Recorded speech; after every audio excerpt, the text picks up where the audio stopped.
Members, we have a quorum. I call to order the meeting of the Bills Committee on Courts Remote Hearing Bill. I will now invite representatives of the administration and the Judiciary administration to come inside the conference room.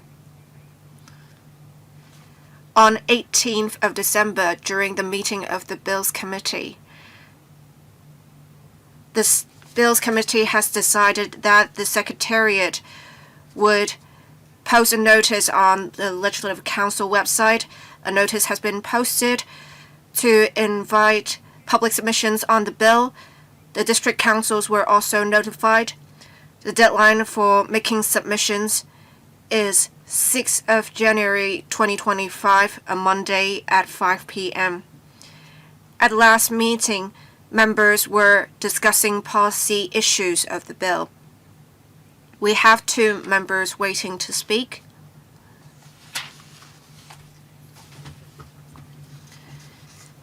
I will first invite them to ask questions, and other members may also speak for the second round. First, Deputy Chairman, Mr. Lam San-Kung.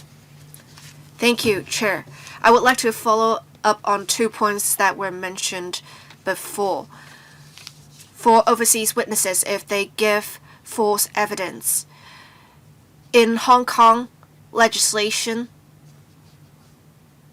we do not have much penalty for them doing that. It's hard to catch them. It will also take a long time to prove such acts. I hope that in the practical guidelines, we will be able to have something that can prevent that from happening.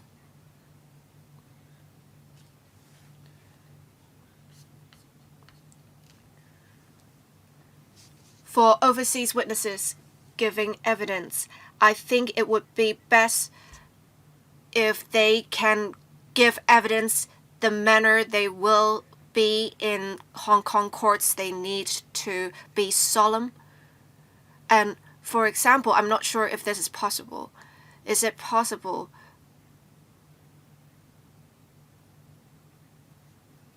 so that we can have a skeleton for the statement of the witnesses when they veer off of topic? Then the court may regard that witness as being in contempt of court. And in fact, we have hostile witnesses in Hong Kong as well. And there are recordings of the court proceedings. It is a criminal offense. It will still be a criminal offense, but I think it seems that the threshold is now higher for prosecution because before it has to be proved beyond reasonable doubt. Now it seems that the suspect would be given a chance to circumvent the law. I'm not against having the proposal, but then I think the standards applied are somewhat different. Thank you.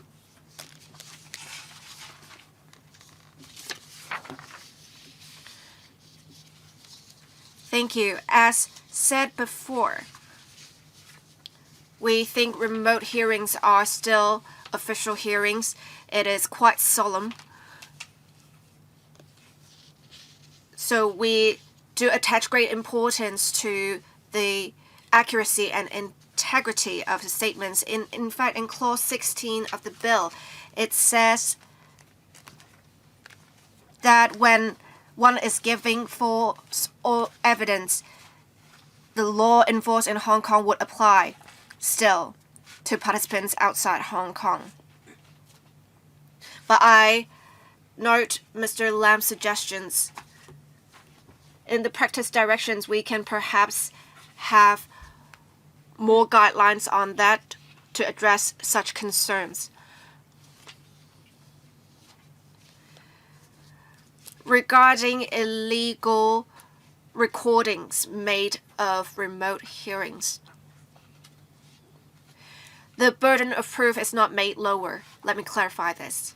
We are trying to convey a message that people shouldn't do this at all. We have increased the fine and imprisonment term. These demonstrate that people shouldn't do this. But, as Mr. Lam said, under specific circumstances, without the court's approval, people perform such acts for emergency. We want to afford some flexibility as a result, but we do note the members' suggestions. We will make sure to implement security measures and enhance publicity. Thank you. Thank you, Mr. Lighton Kwok. I want to ask about the relationship of two terms, and I wonder if there has to be some sort of clarification. One, court proceeding. The second one is criminal trial.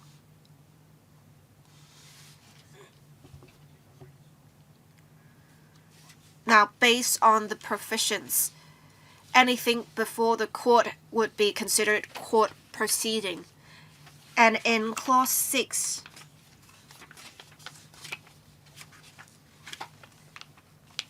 for excluded proceeding,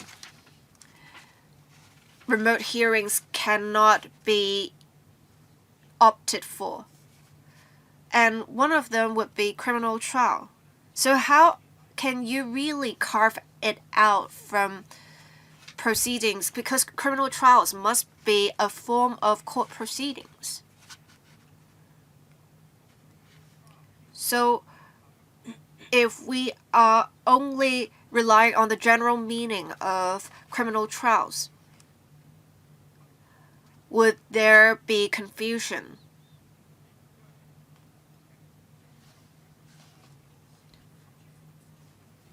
You don't have a specific definition for criminal trials.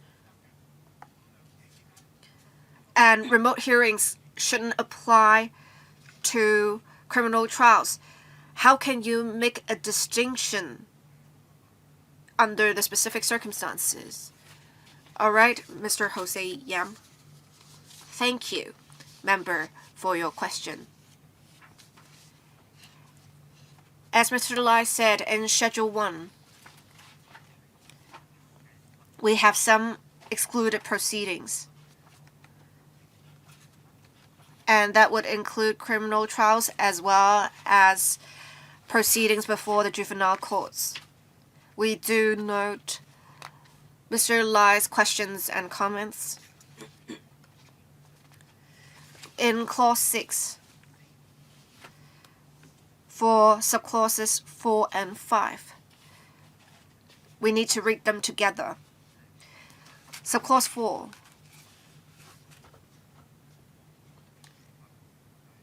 Says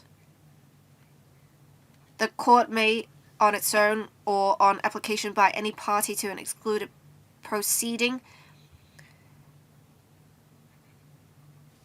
make an order for those parts of the excluded proceedings as specified in subsection 5 to be conducted through a remote medium. And Clause 5 says, for the purposes of subsection 4, the court may make an order for a witness other than a vulnerable witness to the excluded proceeding to give evidence or be examined through a remote medium. So basically, that much is clear. A criminal trial is excluded proceedings. But in trials, if the court believes it appropriate, some witnesses may give evidence remotely. We have discussed with the law drafting division of the DOJ on this. We believe the proposed wording should be quite clear. But we can review such wording after the meeting to see if there's anything unclear. If necessary, we'll enhance the wording. But we believe the law drafting division has been quite comprehensive, and it is believed that the meaning is quite clear. I hope this answers your questions. Thank you. Any other follow-up questions? All right, members, any other policy-related questions? We had another member who had pressed the request to speak button, but he is not going to attend the meeting today.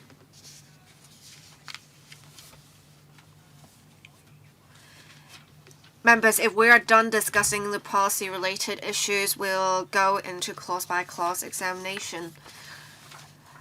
Members, please refer to the blue bill for the clause-by-clause examination.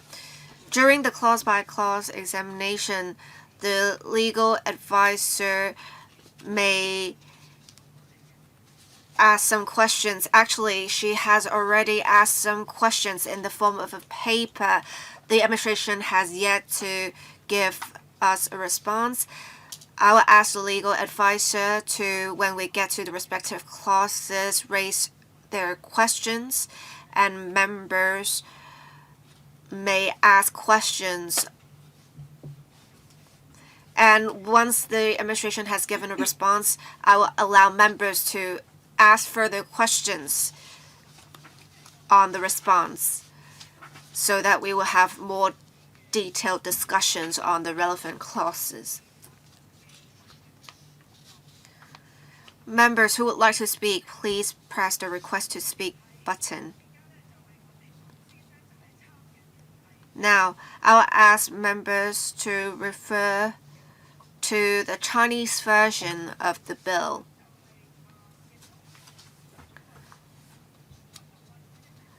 The blue bill's number is LC paper number CB brackets 21503/2024. I will ask members to refer to specifically the long title parts 1 to 7, including schedules 1 and 2. I will ask representatives of the administration to brief members on the relevant provisions. Let's commence the clause-by-clause examination. Thank you. Well, we should start from the long title. I think we shouldn't start from clause 1, so we'll take this slowly. Start with the long title, please. Thank you. A bill to provide for the application for and the operation and effect of remote hearings, to provide for fair disposal of and public access to remote hearings, to provide for offenses to protect the integrity of proceedings, to provide for offenses relating to the prohibition of recording on court premises, and to provide for related matters. So that's the long title. All right, any questions from members in relation to the long title?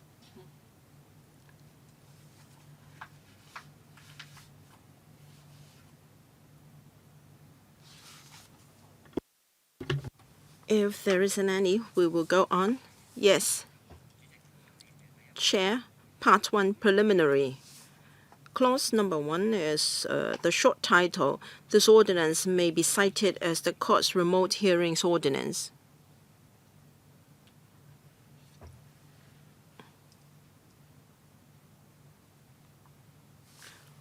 All right. Please go on. Clause 2, Interpretation. Now, in this ordinance, we have got interpretation for some terms. First, a vulnerable witness. We are talking about will be means a person who would be permitted under Section 79B2 or 3 of Cap 221 to give evidence to be examined by way of a live television link, or B, would be permitted under Section 79B4 or 4A of Cap 221 Criminal Procedures Ordinance to give evidence by way of a live television link. We have referred to the definition under the Criminal Procedure Ordinance because, as explained previously, we have excluded, or rather, we will refer to Cap 221 when it comes to a situation involving vulnerable witnesses, and that's why we have cited Cap 221 here. I'd like to discuss with members and also the Mr. Yam. When we go through clause by clause, we'll look at the English text as well. So if I go slowly and cover the English text, then we can note the interpretation. And sometimes it may be more familiar for members to refer to the English text. So if it is fine with the Judiciary Administrator, we will go slowly so that we can cover both the Chinese and English texts. Okay? All right, please go on. Now, JJO, judges and judicial officers, the definition. Well, now the common understanding of JJO means a judicial officer as defined by Section 2 of the Judicial Officials Recommendation Commission Ordinance, Cap 92, and includes, that is under B, Roman letter 1, a person who is appointed as a deputy or temporary judicial officer. So the deputy or acting judicial officers. Roman 2, a person who is appointed to a specified tribunal to perform adjudicating functions. Now we have got a definition for specified tribunals as well, referring to the Competition Commission, the Lands Tribunal, the Labor Tribunal, the Small Claims Tribunal, or the Obscene Articles Tribunal. Because in Cap 92, there's a schedule setting out a list of JJOs. Some of them are not here, such as the principal adjudicator. So Roman letter 2 refers to that category of officers. So we have covered all JJOs under this definition.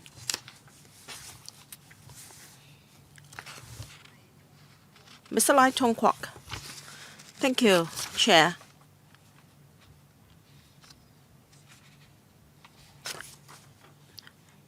The English definition for JJO in a B1, capital letter B, to act otherwise in the office of a judicial officer so defined.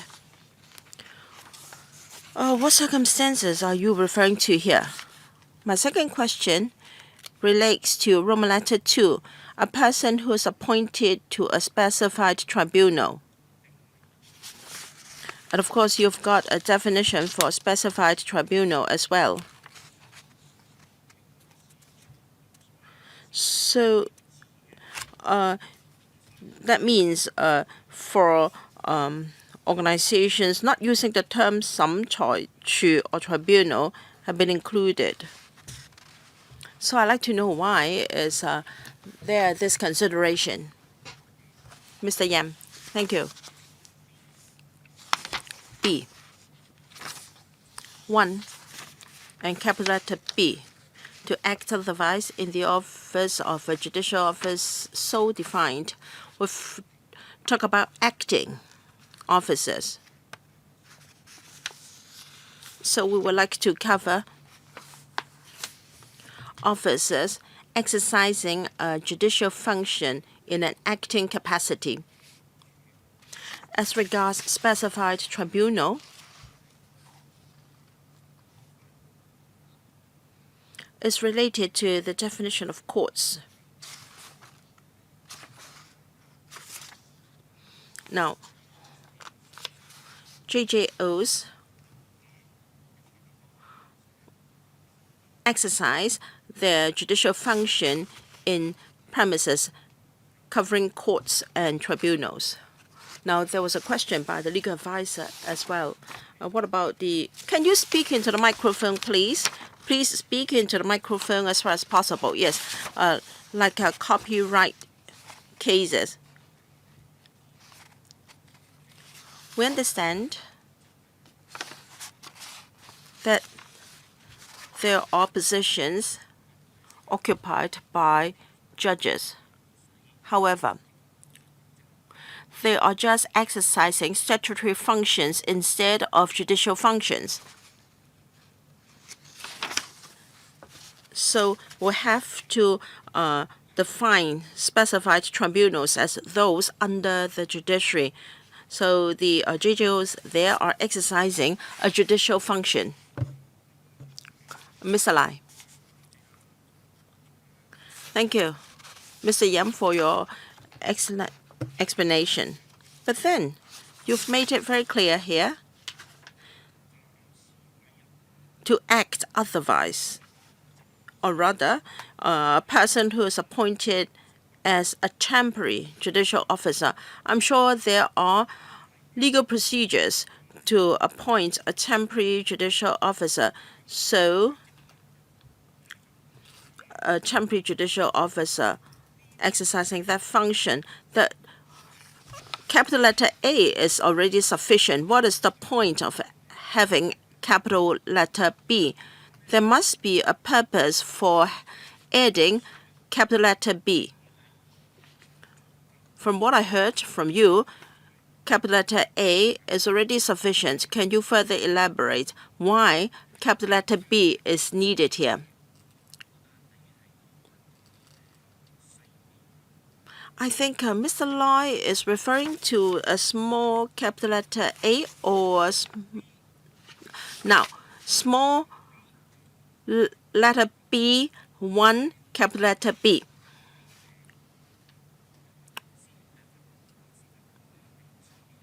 Now for the definition of JJOs, we want to cover everyone who may have the opportunity to exercise judicial functions or powers.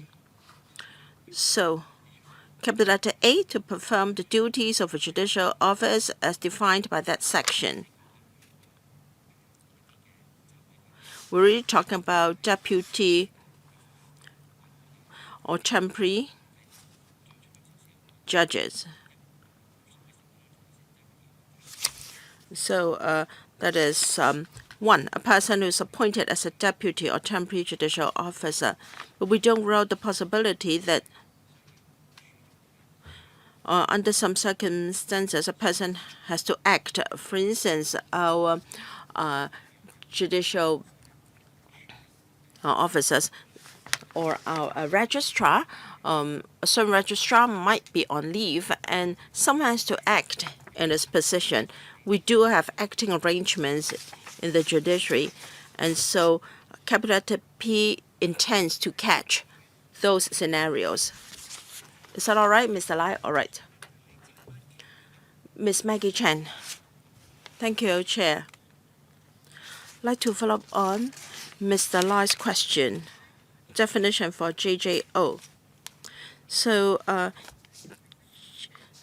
in English, a judicial officer as defined by Section 2 of the Judicial Officers Recommendation Commission Ordinance, Cap 92. Now I'm reading the English text. So the definition in Cap 92 is the holder of a judicial office. So the definition is very wide. because the definition of A is already that wide, and B, you have B as well.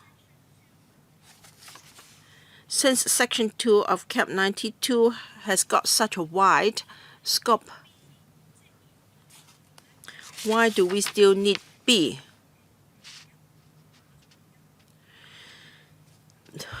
Under B, we also have Roman letters 1 and 2. What is the point? Is that for clarity's sake? And B includes, we have Roman letters 1 and 2, and under Roman letter 1, we have capital A and B. Is it to a catch-off arrangement? Yes.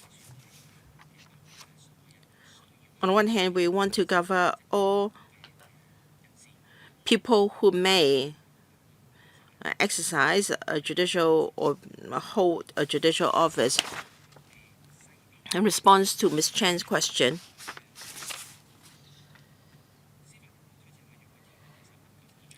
we refer to Cap 92 JORC ordinance. There is a schedule there to list out people such as the Court of Final Appeal, Chief Justice, and also the Court of First Instance, etc.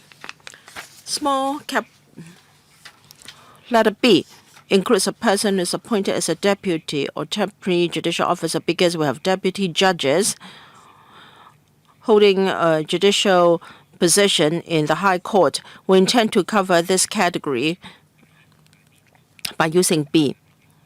And I've already responded to Mr. Lai Tung-kwok's question in relation to capital letters A and B.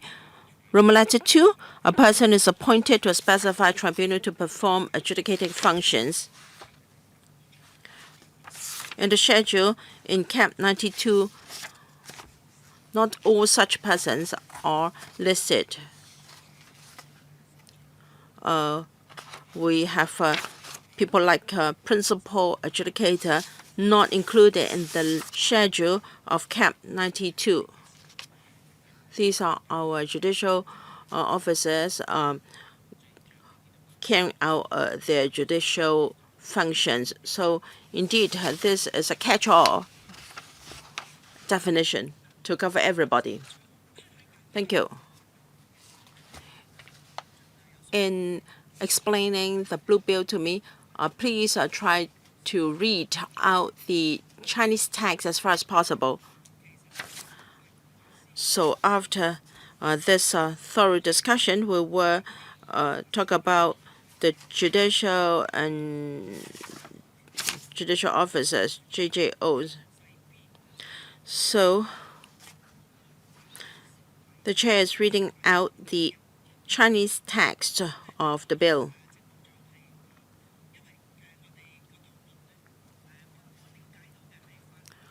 I do understand that we have to cover the English text in this clause-by-clause scrutiny. But for the benefit of members of the public following our proceedings, I want to ensure that they know what we are talking about. So, capital letter A, to perform the duties of a judicial office as defined by that section, or capital B, to act otherwise in the office of a judicial office so defined. So I think that will be clearer for us, and we can be more efficient as a result. Mr. Lai Tung-kwok, sorry, I have a minor question still. So in small letter B, you said includes.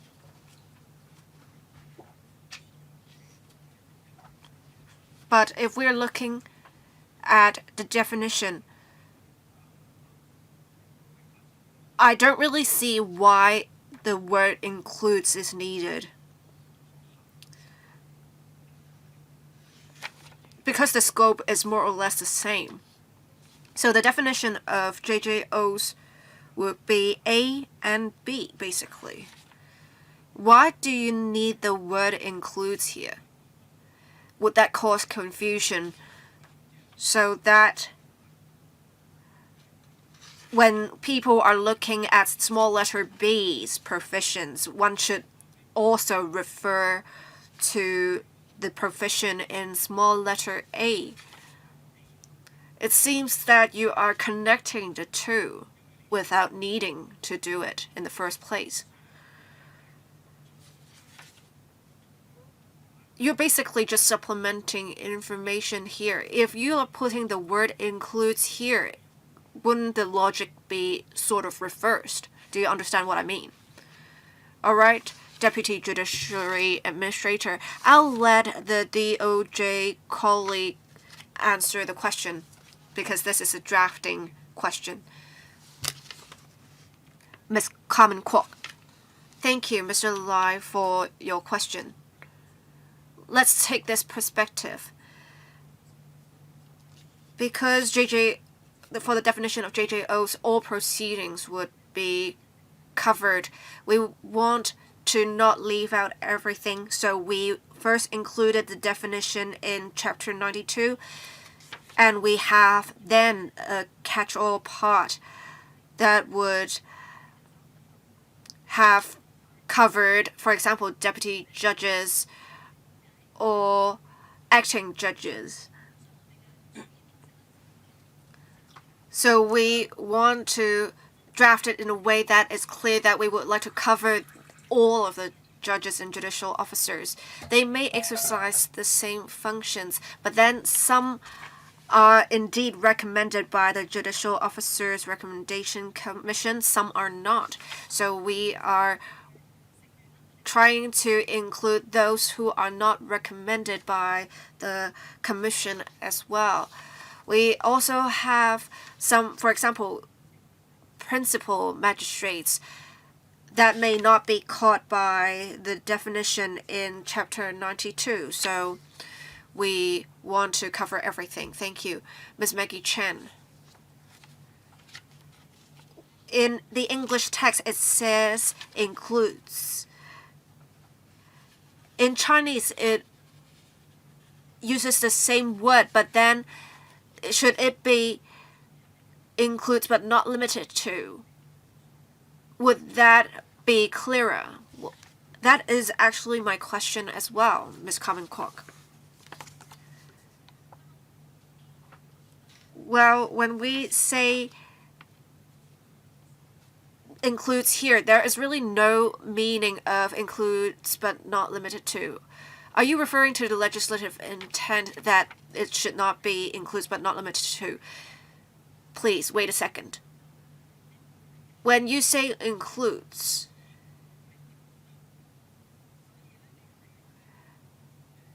in general, it should be includes but not limited to.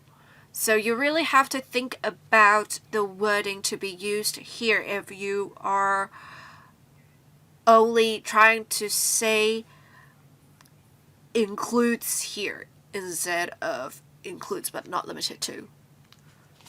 Ms. Carmen Kwok.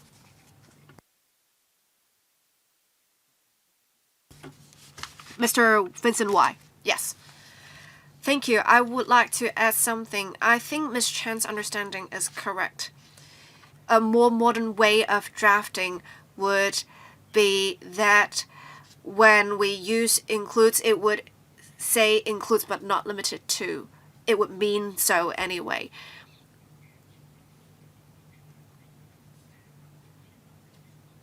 And includes but not limited to in general would be used in older ways of drafting. Thank you.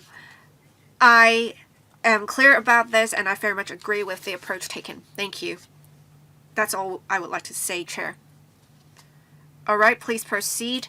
Next we have the definition for legal representative, and it would include a legal officer as defined by Section 2 of the Legal Officers Ordinance, Chapter 87, that would include prosecutors of the DOJ,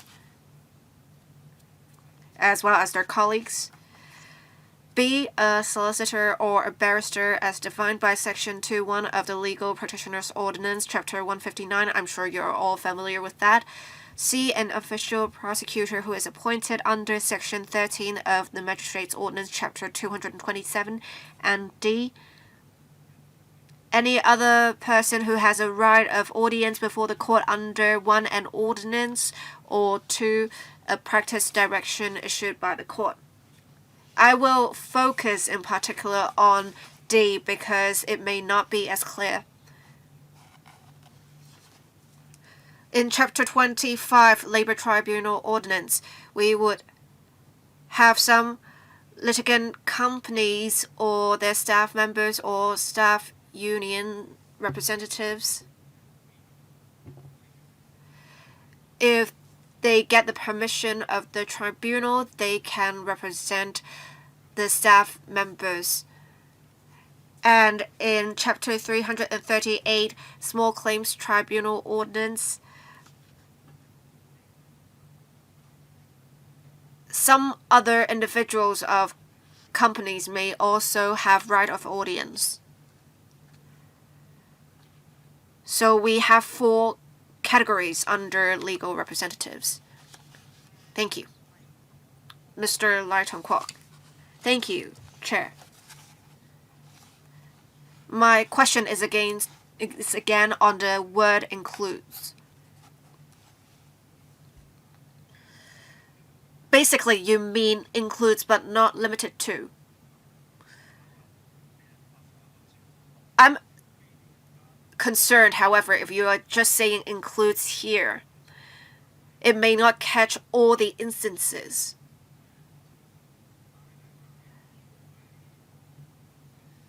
But I also want to say this in D.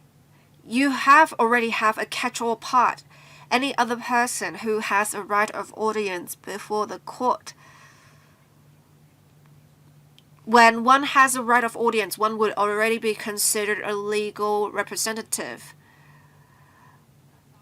So if you're adopting the meaning of includes being includes but not limited to, what other instances that you think will not be covered by the 4 existing categories? If there is no need for that, do we still need includes here? We have always tried to be clear in legislation. We are talking about legal representatives, not general representatives. So I want to seek clarification from the administration on this. Thank you. For the different instances of A to D, we have already included them. And in D, we have some catch-all part, but then we want to have another catch-all part in order to ensure the definition is comprehensive, just to be safe. Thank you, Ms. Doreen Kong. Excuse me, I had another Bills Committee meeting, so I came here late. I very much agree with Mr. Lai's observations. In the interpretation, this clause, I have seen this issue arise in different places. As a layman, I believe some would be confused as to why sometimes means is used, sometimes includes is used. So I want to ask, for party, you say you would say means, but then now legal representatives, you are using the word includes. I think we shouldn't always adopt a catch-all approach because we need to be clear in legislation. I urge the administration to review the wording after the meeting. Yes, Mr. Jose Yam. Thank you. We note the 2 members' suggestions. We will review the wording after the meeting. Thank you. Ms. Maggie Chen. Thank you, Chair. I have another question on the definition of legal representatives in D. In the English text, it says any other person. So, say in labor tribunal, there are no legal representatives, so to speak. Union representatives would be representing staff members. They would have a right of audience. So if they are also called legal representatives, that is not the general meaning of legal representatives. Would that be confusing? Yes. Deputy Judiciary Administrator. We exactly wanted to include union representatives or company representatives under the definition of legal representatives. That is, the representatives that are recognized to represent some employees. In operation, they will be regarded as legal representatives. We have reference to the actual operation of the court. That's why we've included them under the definition of legal representatives with D. Yes, Miss Maggie Chan. While I urge the Deputy Judiciary Administrator to reconsider this approach, in law in general, legal representatives would mean someone who is legally qualified, who has a license. If you have union or company representatives regarded as legal representatives, we really need to reconsider this approach. I would strongly request this be reviewed and amended. Mr. Jose Yan, for this court's remote hearing bill, we need to have a definition for legal representatives.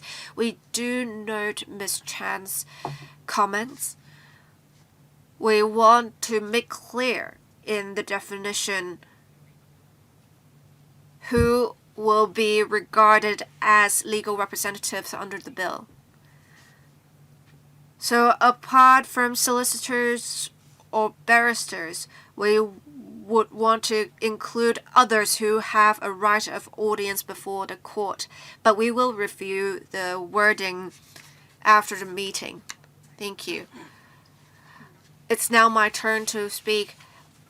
Before the handover until 1997, I participated in the deliberations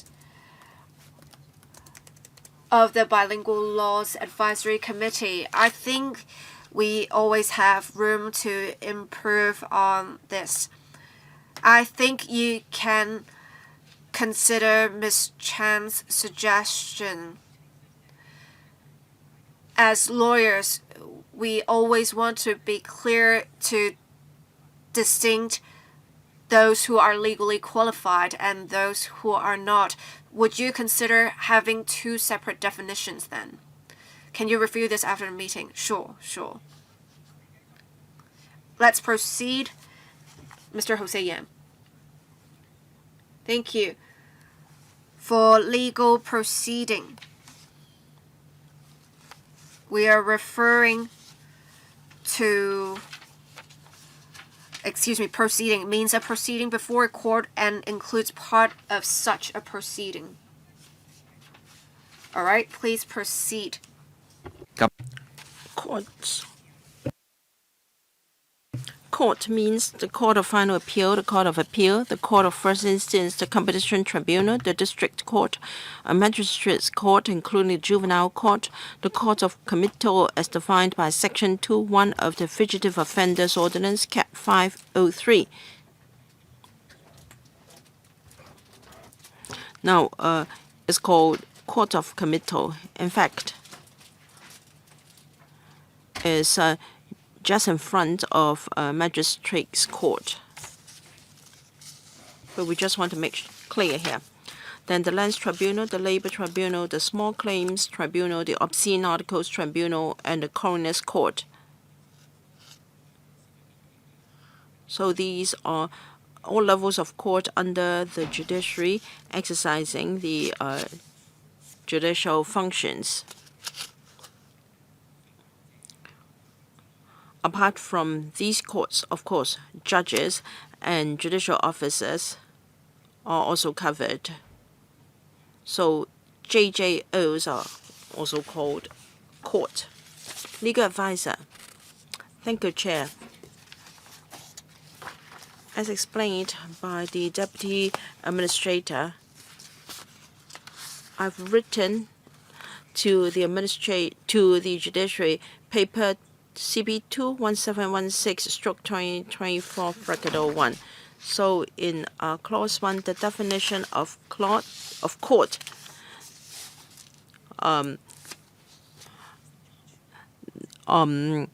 do not include tribunals in Hong Kong other than those listed in the proposed definition. Examples include the Copyright Tribunal and the Market Misconduct Tribunal. I'm still awaiting the administration's reply. Once I have received a reply, if need be, I will report to members in the committee meeting.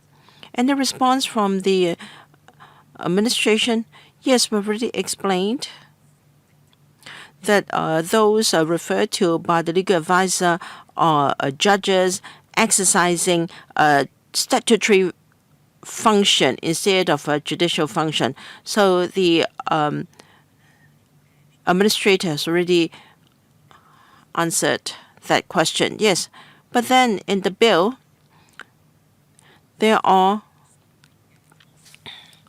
many references to court that can make a remote hearing order. My question is whether the Copyright Tribunal and the Market Misconduct Tribunal will be able to exercise the same. Can Mr. Yam please repeat? Because I didn't get his last sentence. All right, I'll speak at the microphone and speak up. All right, the definition of court here means different levels of court under the judiciary, different levels of court and tribunals. JJOs here are exercising their judicial functions and powers. The legal advisor refers to the Copyright Tribunal and the Market Misconduct Tribunal. They are tribunal formed under different pieces of legislation. Judges may preside at these tribunals. There they are exercising a statutory function instead of a judicial function. The two are different. So courts and tribunals are covered by the bill, but not those places exercising statutory functions. Mr. Lai Tong Kwok, I just want to make sure my understanding is correct. We have tribunals exercising quasi-judicial powers. So they exercise quasi-judicial functions. You do not include them, right? You only include tribunals that purely exercise a judicial function. Correct. All right, we don't have further questions on this. Please go on. Now, specified tribunals. We covered that briefly. Specified tribunal means places where we exercise a judicial function. All right. No further questions. Please go on. Live audio-visual link. In relation to a proceeding means facilities that enable real-time audio and visual communication among the JJOs and the participants during the proceeding. Now referring to facilities like video conferences. So that's the definition for live audio-visual link. There is also a definition for live audio link. Perhaps I should cover this as well because the two are related. The definition is similar. but we only talk about real-time audio communication. An easier term to grasp is by phone. The media is by phone. Mr. Lai Tong Kwok. Live audio-visual link or live audio link.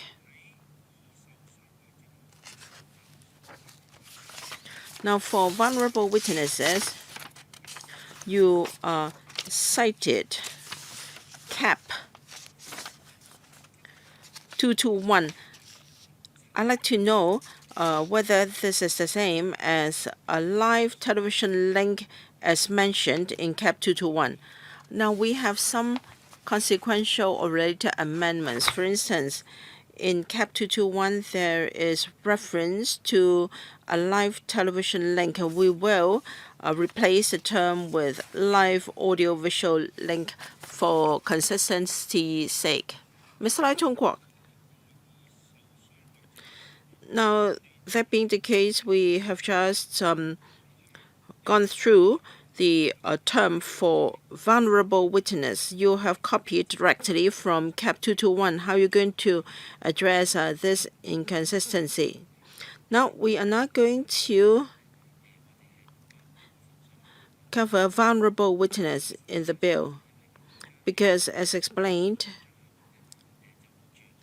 in CAP 221, we have a very comprehensive protection mechanism for vulnerable witness, so we will not deal with vulnerable witness in our bill. If my memory serves me, under Clause 3B, we have a clause dealing with overseas situation. A live television link is allowed. So in 3B, we will specify how a live audio link and a live audiovisual link should be handled. Once again, Mr. Yam, please speak directly into the microphone because we have quite a lot of technical terms. And a follow-up. If not, then let me supplement. Mr. Lai used the term quasi. So can you please differentiate between judicial and statutory function? So will you agree to the term used by Mr. Lai, quasi-judicial functions? Under different pieces of legislation, as explained, different tribunals may be set up, presided by judges. Those tribunals are established under the respective piece of legislation with a judge exercising a statutory function. Yet, courts and tribunals under the judiciary have JJOs exercising a judicial function. Noted. Now we have to clarify this. Can the term quasi-judicial function be used? Now we know exactly what a statutory body is about. Sometimes statutory bodies have their statutory tribunals. So, Mr. Lai, use the term quasi-judicial. Do you agree to his using this term? Or rather, do you want to specify that statutory function is statutory function and there's no need to use the term quasi-judicial function? Yes, your understanding is correct. Judicial function, a judicial function is a judicial. For others, you may talk about quasi-judicial function, but here we are talking about tribunals that exercise purely judicial functions. Because in those tribunals, there can be different points of view. The objective of the bill is to deal with judicial functions only, and therefore we have singled out tribunals. So let's not use the term quasi-judicial.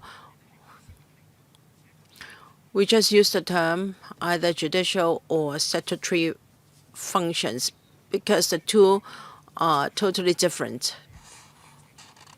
Okay, the definition of participant. In relation to a proceeding, A means a person who in that proceeding is a party, 2, an authorized representative of a party, 3, a legal representative of a party, 4, a witness other than a vulnerable witness, or, where I said, we will not address the arrangement for a vulnerable witness under this bill. 5, an official or individual who, capital letter A, is appointed to advise or is involved in advising on any matter in relation to the proceeding. Now, we'll talk about possibly professionals offering professional advice, such as on medical matters. Very often, these advisors or professionals are not witnesses, but then they are required to tender advice on professional matters. Capital letter B is appointed to assist or is involved in assisting the JJO presiding at the proceeding. Now, we're talking about clerk of the court. Capital C is appointed to assist or is involved in otherwise facilitating the conduct of the proceeding. We're talking about IT support personnel to assist the conduct of remote hearings. So that's the definition for participant. And B includes any other person who is allowed by the court to be involved in the proceeding.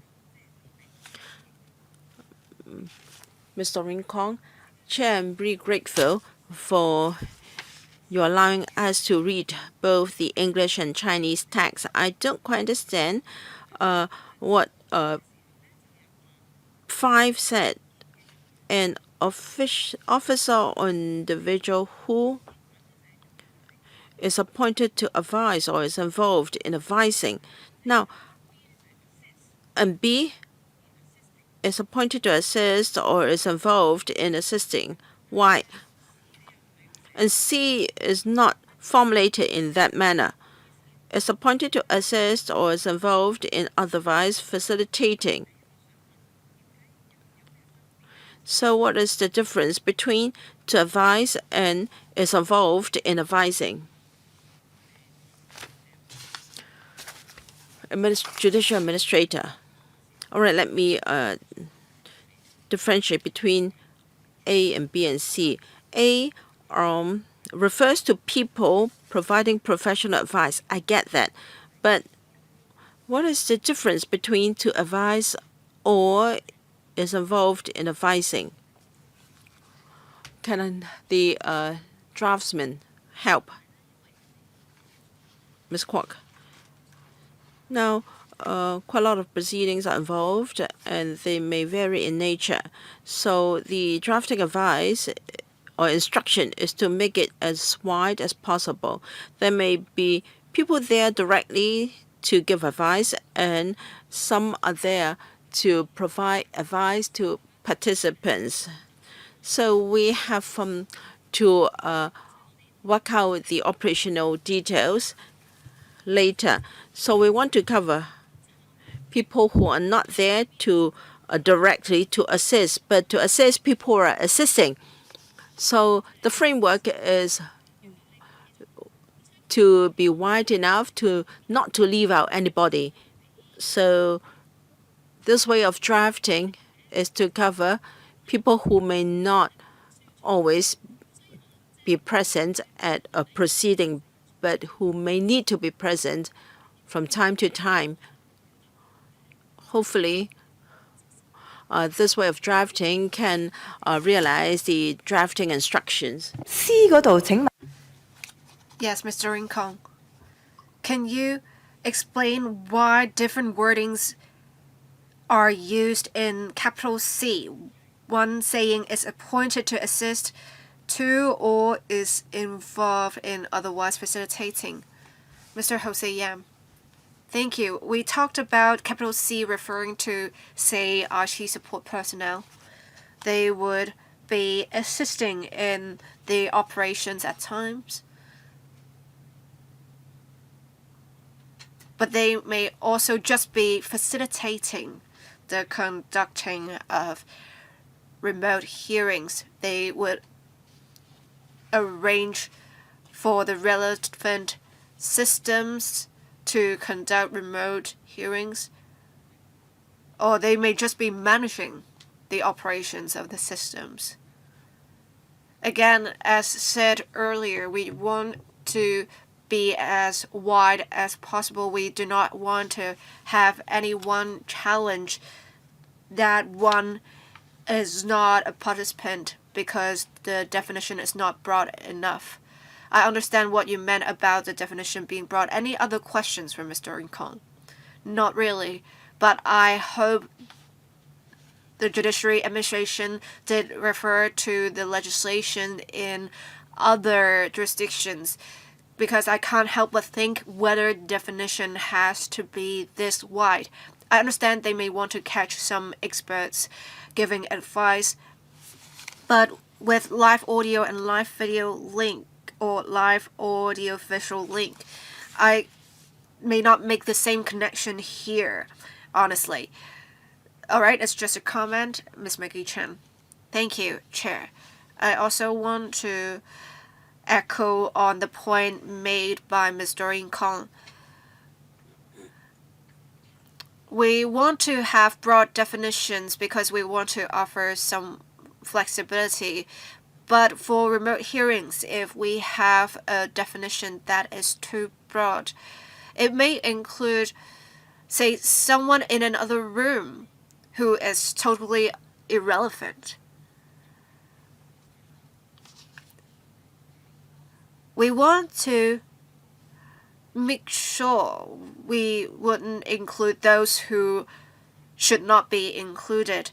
I understand why you reached this definition, but let me clarify something. Say for A5, capital A to capital C.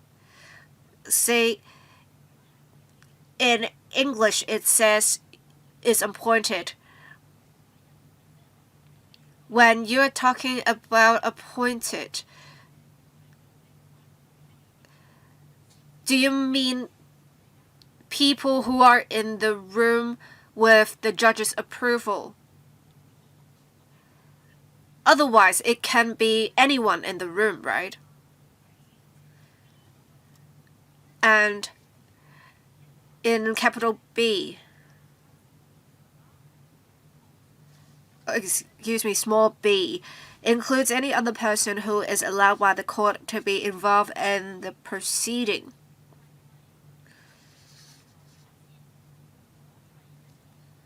So, say this is a remote hearing. I'm allowed to stay home to be involved in the proceeding. I do not really know how things work. And all of a sudden, because I don't know how to use the e-bundle, I asked for help from my husband, and my husband, suddenly came into the picture and is not a participant. Would the court intervene, ask who this is, and ask how many people there are in the room? And my husband would state his name, and the court would immediately approve of him participating in the proceeding. Would things get out of control here? I'm just asking. Thank you. Mr. Jose Yam. Thank you, Ms. Maggie Chan, for your questions and comments. We understand that with remote hearings, the room should only have the witness or the participants here. But we do understand that with the use of equipment, one may need some sort of support. So that's why we had capital C in particular. But for capital A to C, they would be appointed, that is, they are approved by the court to give advice or provide assistance. So it wouldn't be like we would have everyone in the room, even those who are irrelevant. That's not what we want. As for small letter B, includes any other person who is allowed by the court to be involved in that proceeding. Ms. Maggie Chan gave an example. I think we should have reference to the actual operations. We will have open and fair justice. If there are technical issues and the participant requires, or the party or witness requires assistance, they may raise to the court that they need assistance because there are some issues. The court would consider this, and if the judge approves of it, a family member may provide some assistance in technical support. So this is having regard to the actual operations, the arrangement we have, and we believe we can review this to see if this can be fleshed out further. Ms. Carmen Kwok, yes, you would like to add something. I understand Ms. Maggie Chan's concerns that the definition may be broad, but then in a future definition, it actually says who is allowed to participate in the remote hearing, and that is decided by the judges and judicial officers. So not all parties can participate in remote hearings. So we will have a narrower definition to limit the coverage of this definition because directions of the court would be required. Thank you. Mr. Letung Kwok. Thank you, Chair. I want to ask about A5. In English, it says an officer or individual who. In Chinese, the translation would be respectively officers and individuals. They have different words. Why is it that you need to make a distinction between them? Especially with the word officer. There is no definition in the bill. Why is it necessary to make a distinction between officers and individuals? I have asked myself that when I read this. In small letter B, you use the word person.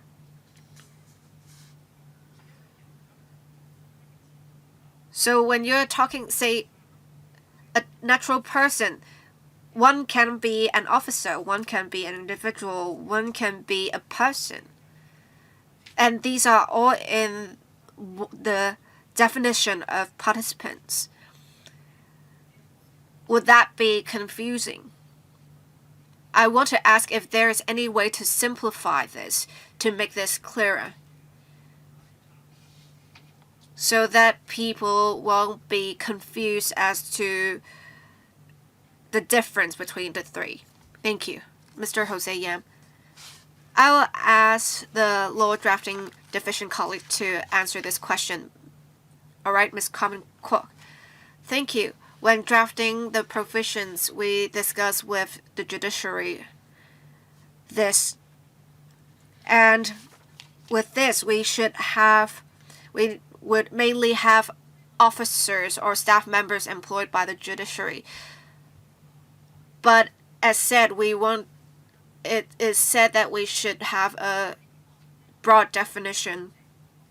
So we would include staff members employed by the judiciary and other people. If we only say persons, it may not be clear enough. That's why we use the word individual. But we do note Mr. Lai's comments. Whether we need to make the different distinctions or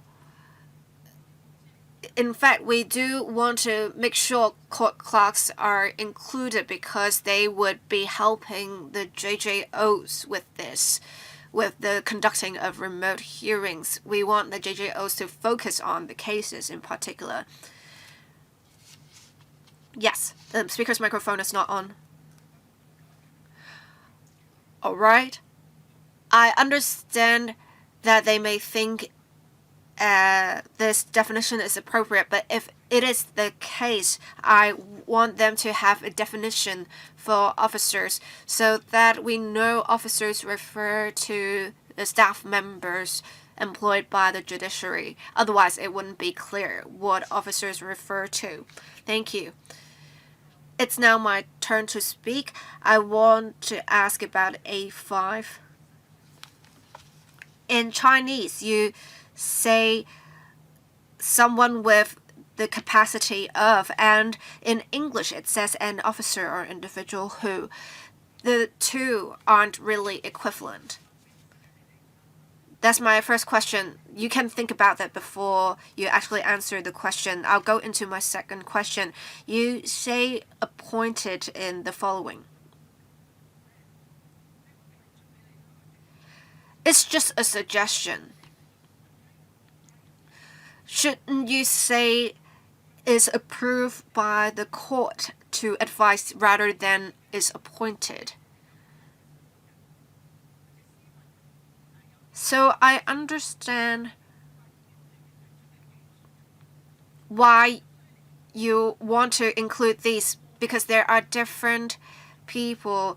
There are staff members employed by the judiciary and there are individuals. Let me also say this. Would you prefer individuals or persons?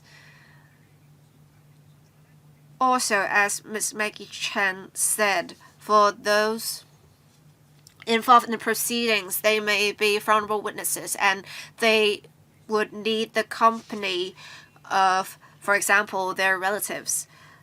I assume they will be people who are allowed by the court to be involved in the proceeding as company of the vulnerable witnesses.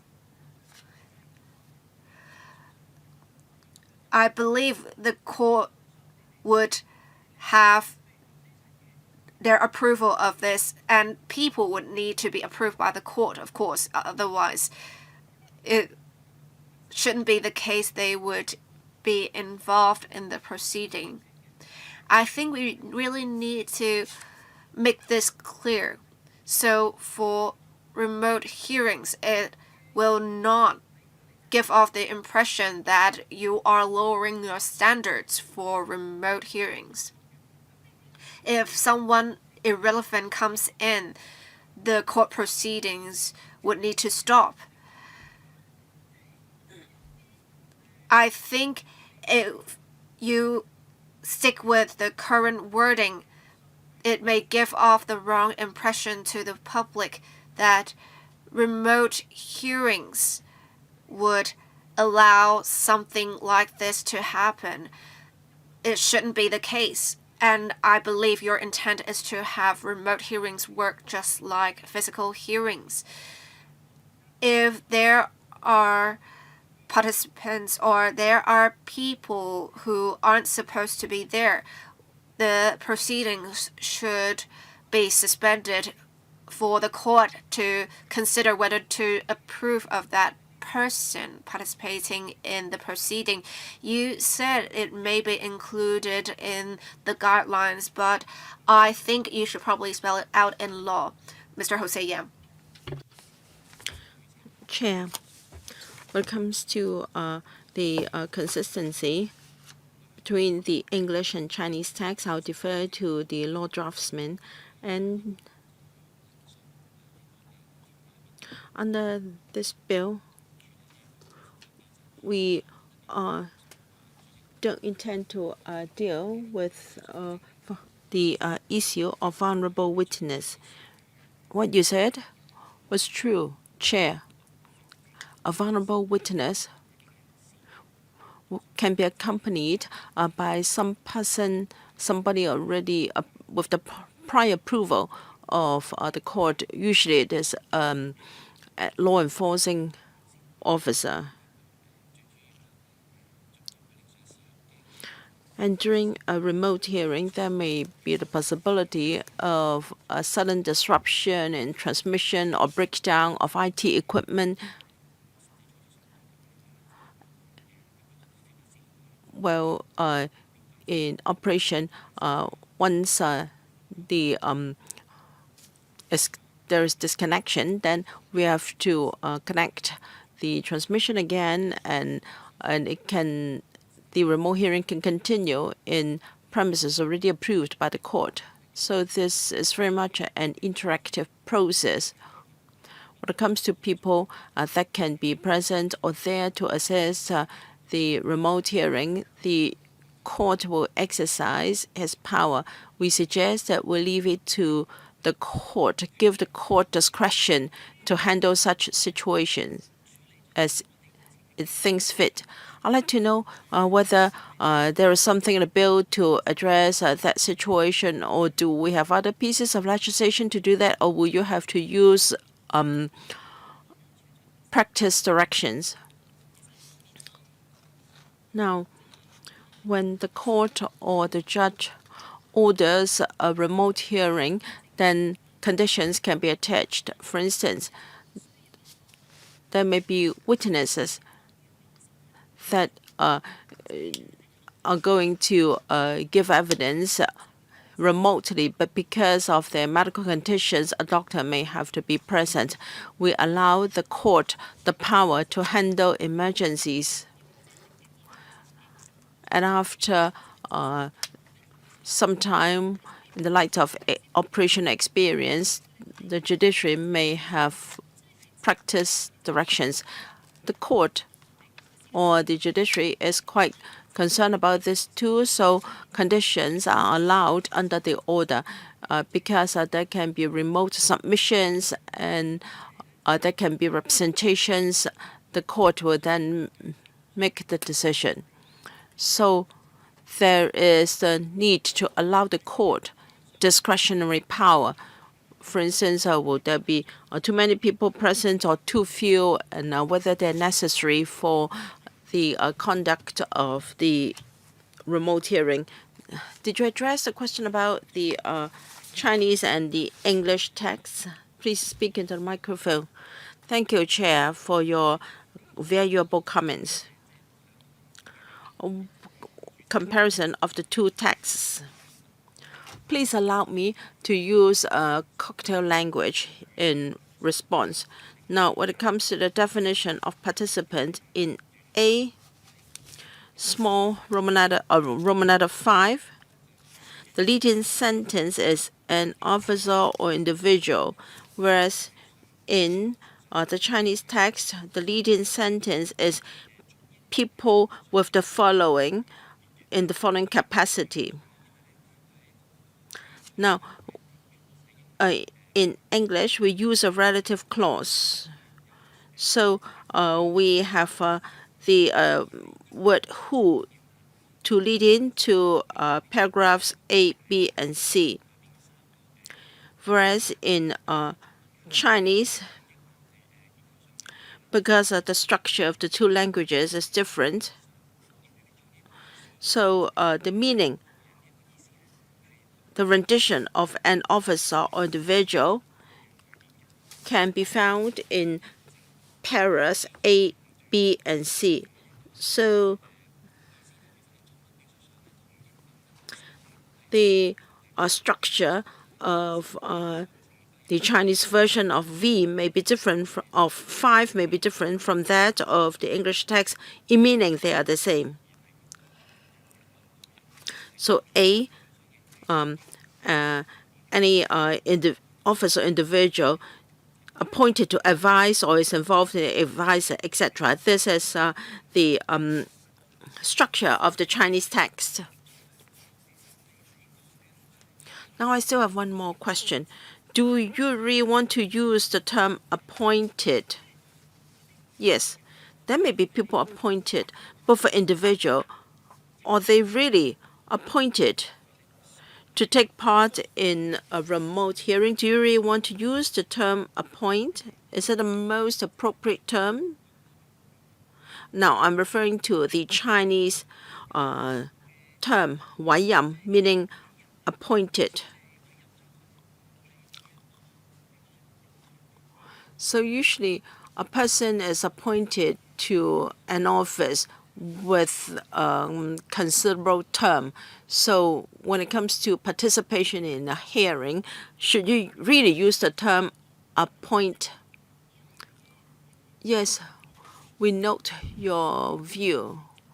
Maybe to appoint an office is more appropriate, but to appoint an individual. Now we will see in addition to appointed or allowed, what other verb will be suitable. Yes, please consider the nature of the two words. Mr. Lam Senker. Now, my short-sightedness has become more serious after I became a legislator. So I did not see the name of the gentleman from the administration. Now, we talk about proceeding in English, but in Chinese there is 法律程序, meaning legal proceeding. I like to know why that discrepancy. And small letter A means a person who in that preceding. Should it be proceeding or preceding? In that preceding. And in Chinese it is 在該程序, meaning in that proceeding as well. Now, proceeding is one defined here.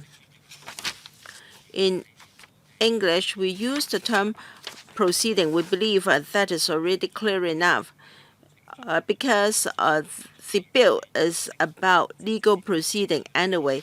However, in Chinese, if we just use 程序 without 法律, that is not clear enough. In Chinese, we always say 法律程序, meaning legal proceeding. Whereas for the Chinese term proceeding is already defined here. Allow me to read out. Proceeding means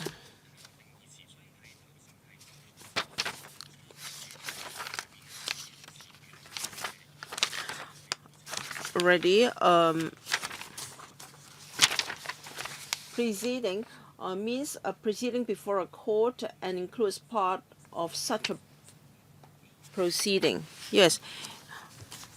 Well, in my letter 18A, I already pointed out the term preceding. I believe the DOJ has already noted this point. Yes, noted.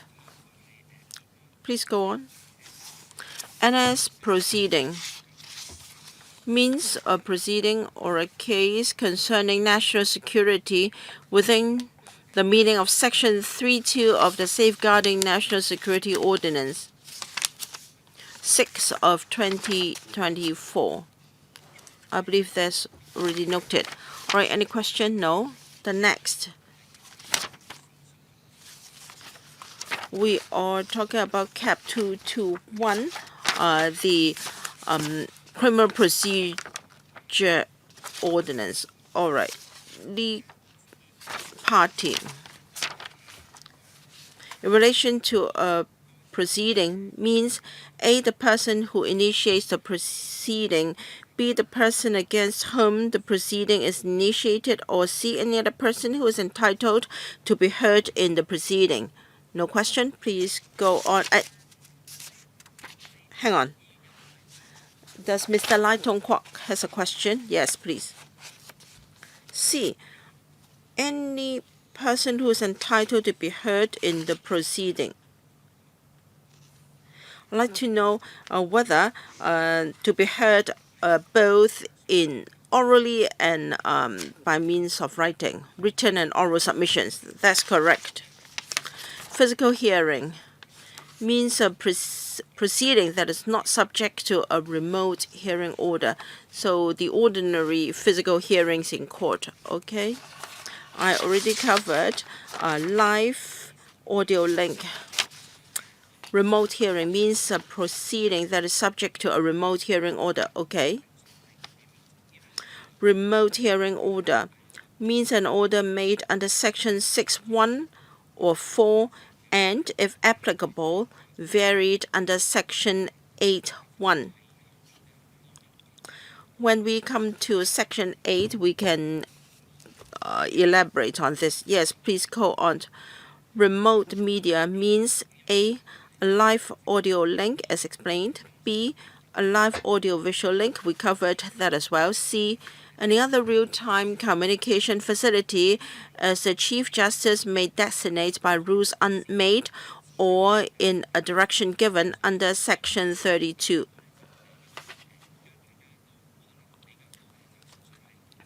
Now, company, we use phone for a live audio link or a live audio visual link. We want to give room for other technology developments, and if the Chief Justice deems fit that new technology can be used as a remote media, please go on. Excluded proceedings means a proceeding set out in Schedule 1. We have got 2 criminal trials and also procedures in front of the juvenile court. Okay, please go on. Wait, Mr. Lai Tong Kwok. Excluded. The Chinese rendition is what could mean. I'd like to know whether the rendition is the same in other pieces of legislation. Yes, Mr. Lai's understanding is correct. It's commonly used in other legislation. That is the Chinese rendition for excluded procedure. Please go on. Applicable to the SL government. The ordinance applies to the government. For provisions not affected by this ordinance. A, Part 3A of Cap 221, referring to vulnerable witnesses. I can skip elaboration of this. And B, Section 23 of the Fugitive Offenders Ordinance, Cap 503. The Fugitive Offenders Ordinance is unique in its own way. It's different from other pieces of legislation. Section 23 is about admissibility of evidence. Now, in overseas jurisdictions may require the return of fugitives, and there are special procedures to follow for admissibility of evidence. So Section 23 has got a rather sound mechanism for dealing with that, so we don't intend to cover this in the bill. But that doesn't mean that proceedings under the Fugitive Offenders Ordinance will be excluded from the bill. For instance, Section 2(1), Court of Committal can operate remotely. Mr. Lai Tong Kwok.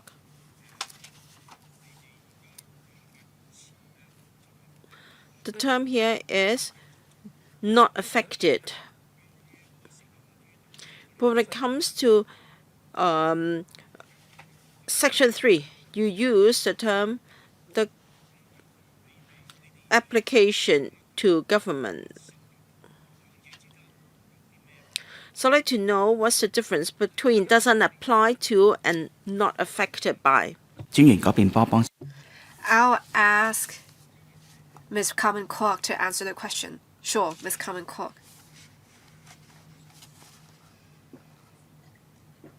We have chosen the word affect in Clause 4 because we have a broad coverage in this bill for the operations of court proceedings, say Chapter 221 and Chapter 503. We do not rule out completely the possibility of remote hearings, but they do have existing mechanisms. So there is a need to exclude certain of these proceedings.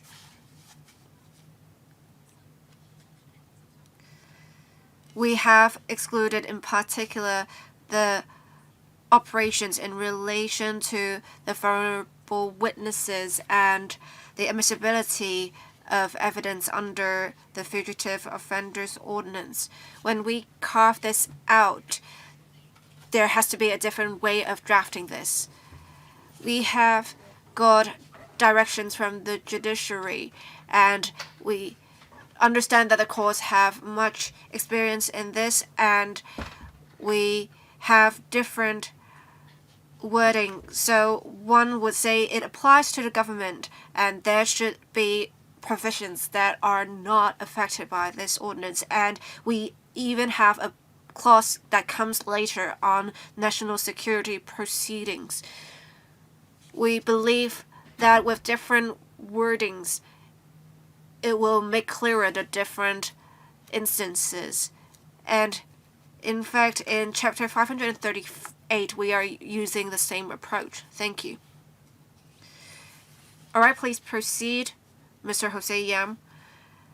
Clause 5, national security proceeding is not to be conducted remotely. No NS proceeding may be conducted through a remote medium under this ordinance, under the law or otherwise. Please proceed. We're now on Part 2, Remote Hearing Order, Clause 6. The court may make a remote hearing order. 1. The court may, on its own motion or on application by any party to a proceeding, make an order for the proceeding to be conducted through a remote medium. Subclause 2. Subsection 1 does not apply to an excluded proceeding. Again, the excluded proceedings are criminal trials and hearings before the juvenile courts. Subclause 3. The court may, in an order under subsection 1, specify A in relation to the proceeding, 1. The remote medium to be used for the proceeding. So it may be an audio link or an audio-visual link. 2. The date and time for the hearing of the proceeding. And 3. The place or virtual space, or both, for the hearing of the proceeding. Let me explain why it is worded this way here. I believe the legal advisor also asked about this. Virtual space would be accessed by a link. We have a specific system for remote hearings. Before the hearings, links will be sent to the relevant persons via email. So when we're referring to virtual space, it would refer to what people could access after clicking on such links. B. In relation to the participants of the proceeding. 1. The participants who are to attend the proceeding through a remote medium, remote participants. And 2. The place, whether in or outside Hong Kong, from which the remote participants are to attend the proceeding. So we would need to spell out, for example, the address, but the particular room number, the floor, etc. C. Any other conditions that the court considers expedient for the conduct of the law proceeding, As the law draftsman said, the court may impose various conditions for the conducting of the proceeding. Let's read 4 and 5 together. The court may, on its own motion or on application by any party to an excluded proceeding, make an order for those parts of the excluded proceedings as specified in subsection 5 to be conducted through a remote medium. 5. For the purposes of subsection 4, the court may make an order for a witness other than a vulnerable witness to the excluded proceeding to give evidence or be examined through a remote medium. So, say for criminal trials, if a witness needs to give evidence remotely, the court may allow such. 6. An order may only be made under subsection 1 or 4 if the court, after considering the factors under section 9, is satisfied that in the circumstances of the case, it is in the interests of justice to make the order. I will perhaps elaborate on this later. I understand that legal advisor also asked about this because this expression is also used in clause 8 but not in clause 7. So why this expression is in clauses 6 and 8 but not 7? For any proceeding or hearings, the judiciary has always upheld the principle of fairness in justice. Clause 6 is about making a remote hearing order. Clause 8 is about varying or revoking a remote hearing order. That's why we put in the expression that is for the interests of justice. In clause 7, the court may invite submissions. But this is just an interim stage. In the end, it would be that the court either makes or varies or revokes the remote hearing order, and the interest in justice parts in clauses 6 and 8 would catch these instances. Thank you. Mr. Holden Chow. I want to ask about subclauses 4 and 5 in clause 6. So for excluded proceedings, I did see one of the instances being criminal trials. But this goes back to the issue of remote hearings. We are worried that it can be unfair. Witnesses may be tampered with without us knowing in remote hearings. That's why criminal trials are excluded. But then here it seems to allow criminal trials to have remote hearings, while there is a premise of criminal trials being excluded, or at least part of the proceedings of criminal trials for witnesses other than a vulnerable witness may give evidence remotely. I want to clarify something. Have you considered this when drafting? That is, you want to give some flexibility to the court that for the interest of justice, you're leaving the decision to the court to have a particular witness give evidence remotely. I think when we discuss the policy issues, we discuss this for the less important procedures such as mentions that may be acceptable, but then for the more serious proceedings, it probably shouldn't be allowed. So I want to ask, with this drafting, are you trying to leave some room for the court to allow some witnesses in criminal trials to give evidence remotely? If that is the case, how much will this be used in actual operations? Thank you. Before Mr. Jose Yam speaks, I believe the legal advisor would like to ask questions on this as well. Thank you.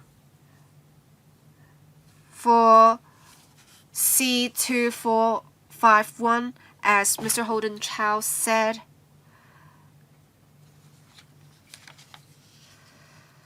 the court may make an order for a witness other than a vulnerable witness to the excluded proceeding to give evidence or be examined through a remote medium.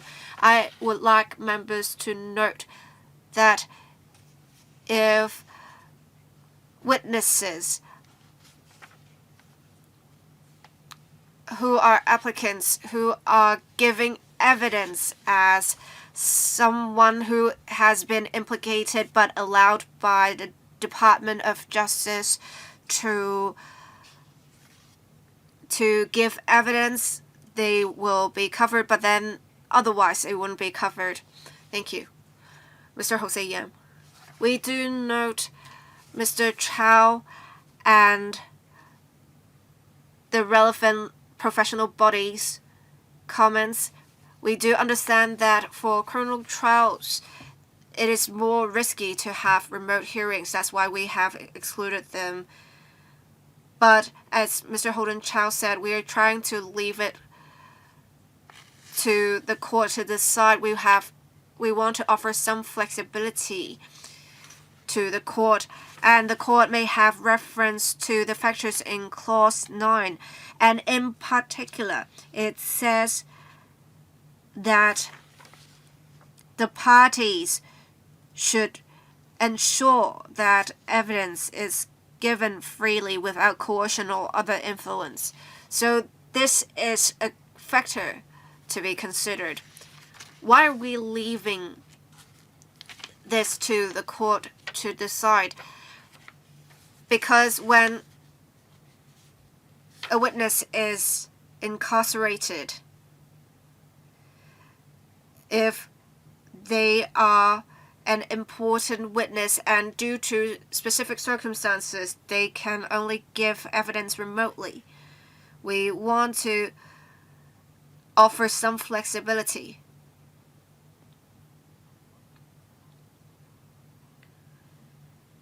We need to have to accommodate, for example, certain instances where the witness would need to come back to Hong Kong when they can't, so they can still give evidence. But of course, as I said earlier, we need to make sure the witness can give evidence freely.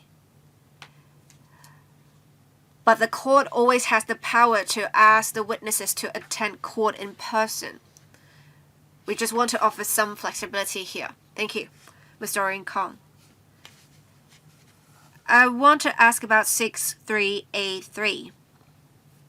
It says that the court may, in an order, specify in relation to the proceeding the place or virtual space or both for the hearing of the proceeding. What are the places where a remote hearing can take place? I wonder.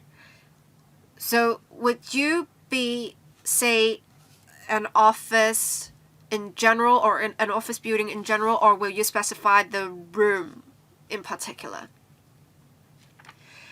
Also, with virtual space, how can you specify the virtual space?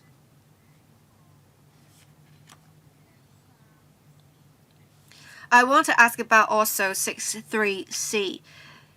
The court may, in the order, specify any other conditions. So what other conditions do you have in mind? I also want to ask about 64 and 65.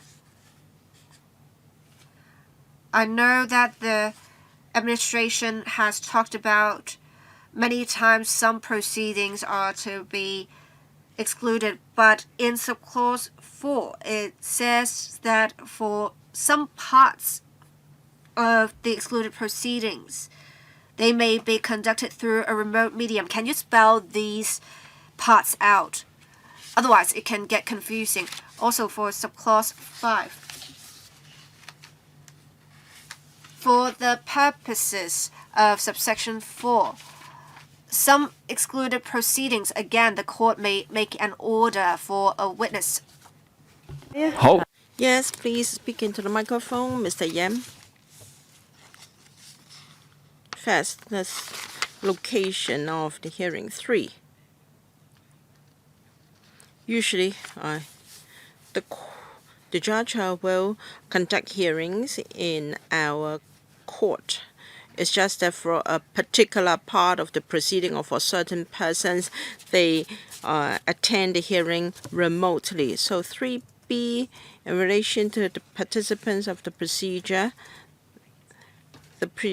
participants are to attend the proceeding through remote media. The place where we talk about a certain street, a certain building, a floor, and room. So that's the first question. And the virtual space, as explained. Before we enter the remote media, we will send by email a link to relevant persons with a login name and password included. So the virtual space is that link. So for every remote hearing, there is a link for people to attend. So 3 or C, any other conditions that the court considers expedient for the conduct of the proceeding. So 3A and B will have to be specified, but there are special circumstances, perhaps for medical reason, a doctor can be allowed to accompany the person attending the remote hearing.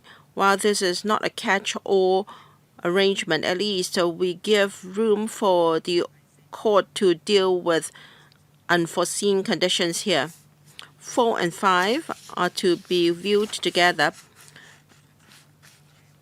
This is similar to what I replied to Mr. Holden Chow's question. Now, for trials, they are excluded. But criminal trials are excluded, but individual witnesses may be allowed to give evidence remotely. As said, the court has to give very thorough consideration because criminal trials carry more risks. But then the defendant may be under reprimand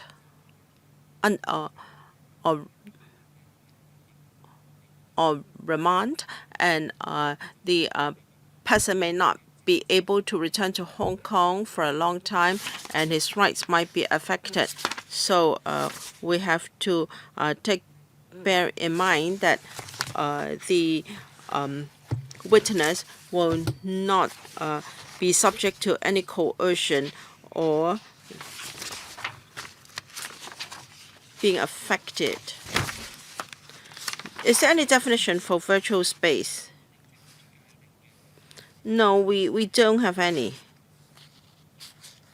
So we are only talking about the link. The link, I suggest we have a definition for a virtual space because it's really quite virtual.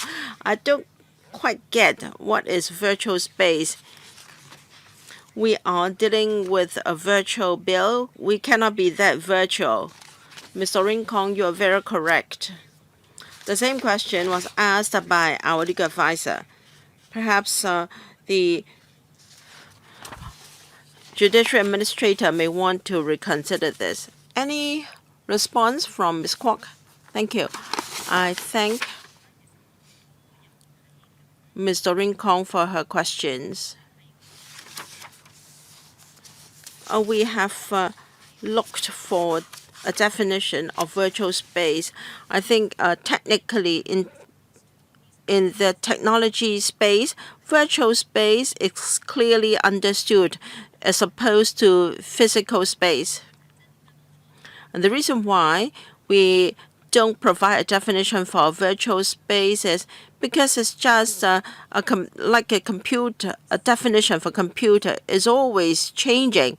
If we have a too definite or ambiguous or vague definition, it may not be helpful. But we have noted members' views. We have looked up dictionaries for IT, etc. Actually, the term virtual space is commonly understood. Still, we have noted members' view. Any follow-up on this? If Ms. Maggie Chen doesn't mind, we will complete the discussion of this issue first. Mr. Lai Tong Kwok. I think the administration's worry is justified. For instance, for misuse of computer, the definition had to go all the way to the court. But if we do not have a definite explanation, then it may be too vague. Please reconsider this proposal. Perhaps you can consider using an easier way to amend and alter the definition in future if need be. Is it a question or an opinion?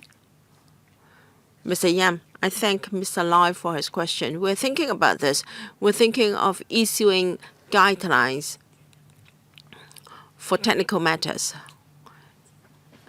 Now, we all know what virtual space is now, but we don't rule out changing understanding as technology develops.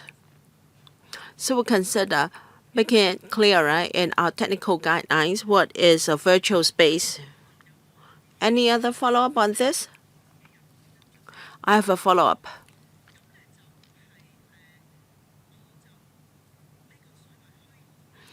Now, this term, virtual space, I don't know whether it will become a time tunnel in the future. Nobody knows. Nobody knows.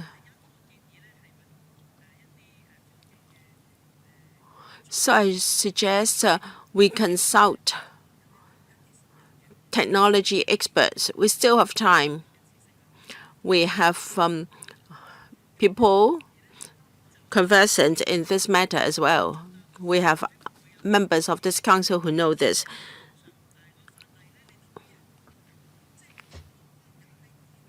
We should at least provide a framework.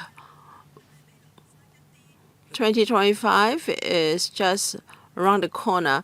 I think we should have a catch-all arrangement. Whether the court allows this or not is a decision for the judge.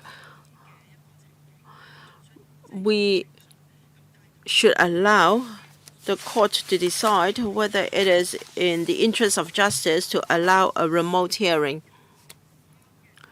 But we don't want something to become obsolete as soon as it has been enacted. We understand that technology develops by leaps and bounds, but then we want laymen and legal practitioners to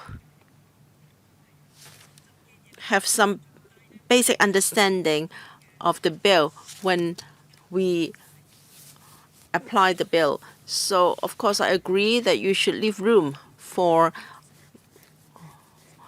further development in the future. All right, we will think of an appropriate way to deal with this matter. We still have 3 members waiting to ask questions. We're supposed to end by 12:45. Now, if we have follow-up questions, I suggest we extend the meeting by 15 minutes because the next meeting will be will be quite a while from now. Ms. Maggie Chen. Yes, I'd like to ask about an excluded proceeding. In Schedule 1, you have a criminal trial as one of the excluded proceedings, and yet in 5, subsection 5, you say that the court may make an order for a witness to the excluded proceeding to give evidence or to be examined through a remote media. However, in subsection 5 or in clause 5, NS proceeding cannot be conducted remotely. So in subsection 4, should you say subject to clause 5? Subject to clause 5.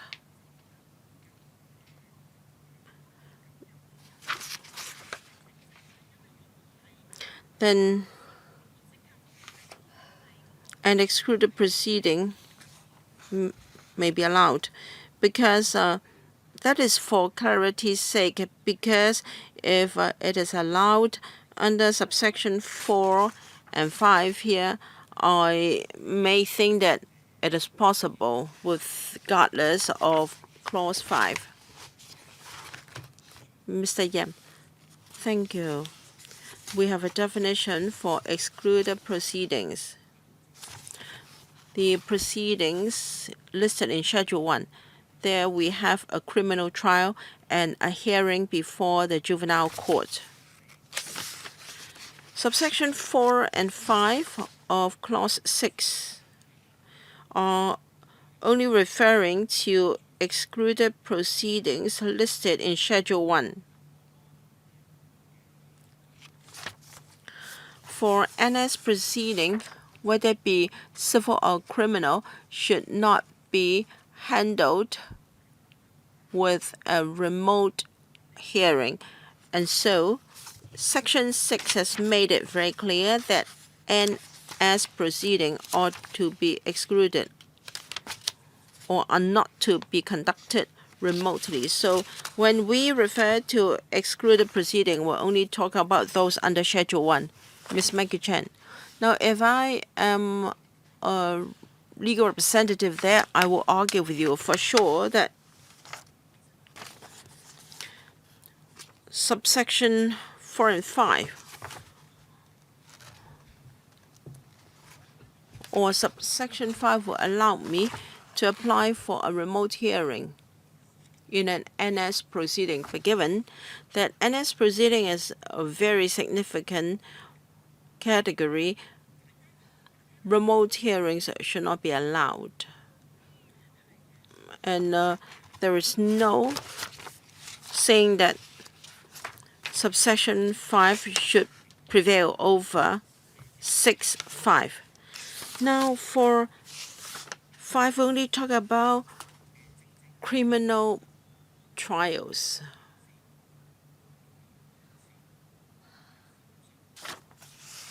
For NS proceeding, would it be civil or criminal or any proceedings involving NS cases, must not be conducted remotely. So we have Section 5 to say that no NS proceeding may be conducted through remote media. So the scope here is certainly wider than those listed in Schedule 1. As I said, we have different levels of exclusions. Whenever there is an NS element, such proceedings cannot be conducted remotely. We have made it very clear in the principal ordinance. Yes, your explanation may be very clear, but we cannot see this different hierarchy in Clause 5, Clause 6, etc. I suggest that in Clause 6, you include the explanation by the Judiciary Administrator just now. All right, it's a comment. I want to ask if other members' questions are related to this. All right. I do want to complete the discussion on this issue, and I will let the members who have relevant questions speak first. Ms. Doreen Kong, part of my questions are relevant here. Let me say this. I would like to echo on the point made by Ms. Maggie Chen. I don't think the problem is that significant. I think we only need to amend 6.2. So in subclause 2, it already says subsection 1 does not apply to an excluded proceeding. But then it is followed by subclauses 4 and 5. Ms. Maggie Chen already expressed her concerns. And maybe I think you can say in subclause 2 that it does not apply to an excluded proceeding in subclauses 4 and 5. In fact, before Ms. Maggie Chen spoke, I was thinking you could say subject to subsections 4 and 5. Then I think now maybe with what Ms. Maggie Chen said, you can just say subsection 1 does not apply to an excluded proceeding in subclause 4 or 5, or subsections 4 or 5. Thank you. Mr. Jose Yam, I think we have a general consensus on the intent. We can review the wording after the meeting. But let me say this. The DOJ finalized the wording with much consideration. But we do note members' comments on this. Mr. Holden Chow. If we are to deal with Ms. Maggie Chan's concerns, you can review the wording. And I think with the resumption of the second reading debate, you have to really make clear what Mr. Jose Yam said earlier, so as to prevent any potential disputes arising in future. I thank the legal advisor for raising a question. Mr. Jose Yam did give somewhat of an answer to the question.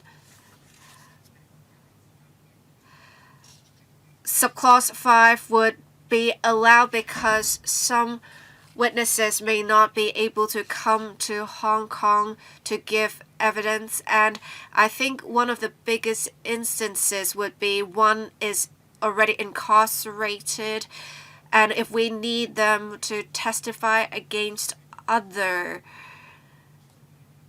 defendants, then that I think it is acceptable to allow them to give evidence remotely. But let me say this, while I do accept the explanation and I think there is such need, in implementation we really should be careful when making use of this provision. If we leave the door open too wide, if other witnesses just have different excuses for not attending court, I am afraid there would be an application too wide. We only wanted this to apply for specific circumstances, and the problem is once the court has allowed it once, it would become a precedent, and it may allow witnesses who simply don't want to go to court to give evidence remotely. This is against our original intent on excluding criminal trials, because there are some valid concerns about the fairness of justice. I do accept that you need to leave some room for flexibility in implementation. However, I urge you to be very strict in implementation so that it wouldn't be the case that we are going against our original intent. This is just a comment. Thank you, Chair. Mr. Jose Yam, I note Mr. Holden Chow's comments and concerns. We do share such concerns. We also understand why people are concerned. That's why we've excluded criminal trials. In implementation, we will make sure these decisions are only made after careful consideration. I will let Mr. Yam also speak about this to laymen. Now, for national security proceeding, NS proceeding, it is included in Clause 5 because no other clauses would be relevant to NS proceeding. That is because NS proceeding cannot be conducted through remote media altogether. I believe this is something absolute right. I think you have made this very clear when you speak about this. That is, NS proceedings will not be conducted through remote hearings altogether, but I think you really have to spell it out in law. Next, on excluded proceedings. Criminal trials are excluded. Hearings before juvenile courts are also excluded. But for witnesses who are testifying against other defendants, they may be allowed to give evidence remotely. Can you elaborate on what specific instances subclause 5 would apply, while you have already touched on this before? Thank you. Mr. Jose Yam. Thank you. When preparing for the Safeguarding National Security Bill, we have already talked about NS proceeding not being appropriate to be conducted by remote hearings.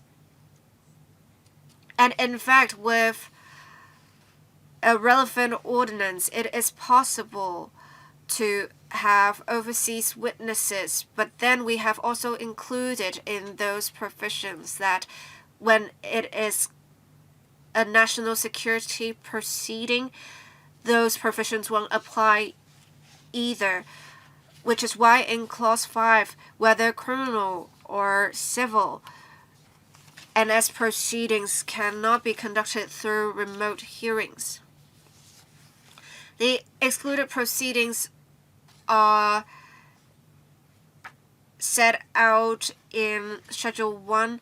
Schedule 1 can be amended through negative vetting. Why did we adopt this approach?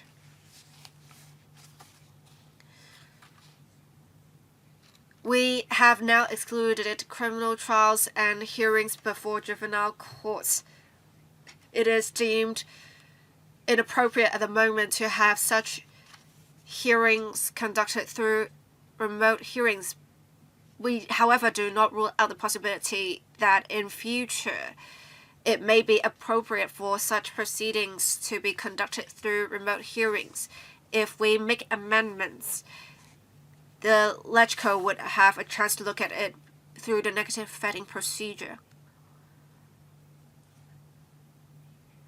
And as said here in Clause 6, while the proceedings may be excluded, under specific circumstances, if a witness giving evidence through a remote medium would be in the interests of justice, the court may make an order for the evidence to be given remotely. But this decision is not to be made lightly. The court must consider the relevant factors, and as said by a member, we need to make sure the evidence is given freely without coercion or other influence as set out in Clause 9J. This is one of the factors that the court must consider.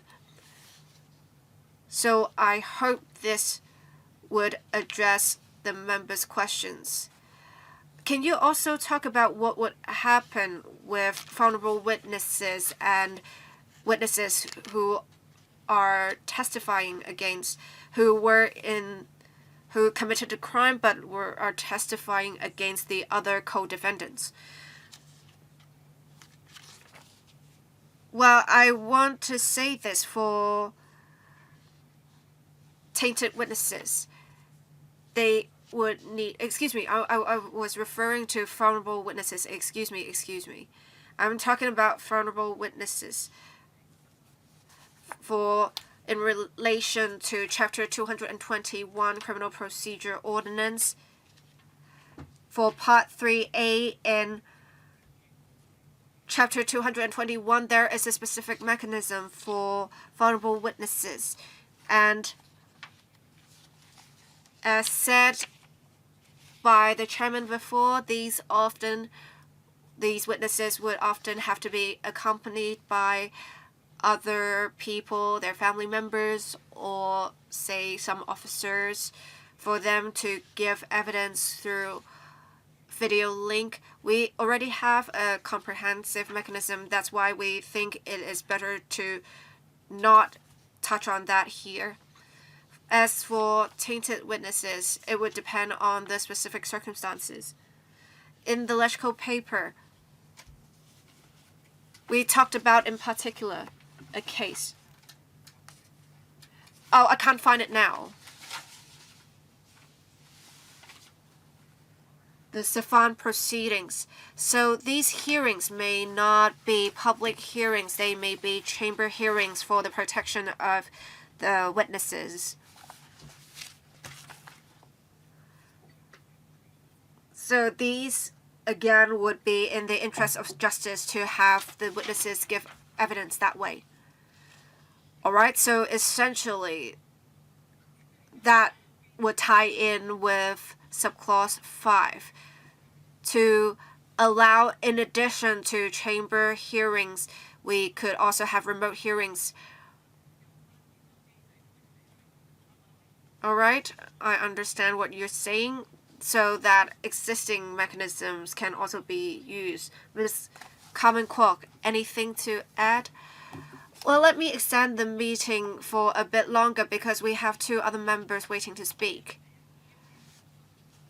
I'll extend the meeting for another 15 minutes. Do members object to this? No objections. Ms. Maggie Chan. I want to refer to subclauses 5 and 6 and in particular Schedule 1. I want to ask a question on the NS proceeding. I have a suggestion. Actually, we can include in Schedule 1 because Schedule 1 is about excluded proceedings.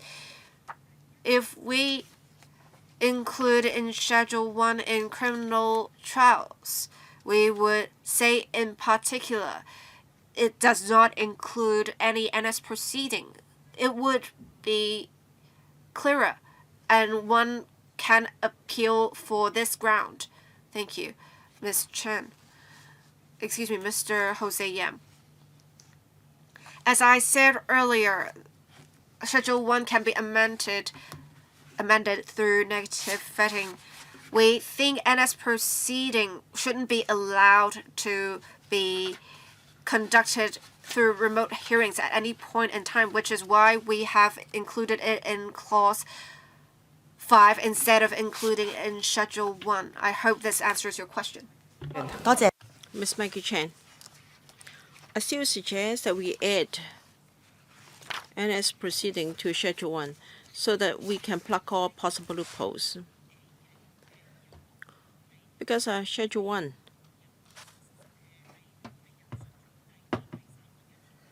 has Section 2 and 31 in bracket. So I think Schedule 1 should also cite Clause 5 and also 6, 4, and 5. All right? Please think about that. Yeah, I think we are thinking along the same line. The question is how we can implement the objective. So we have to ensure that we cannot lightly amend this principle by way of subsidiarization. I got your point, Ms. Kwok. Let me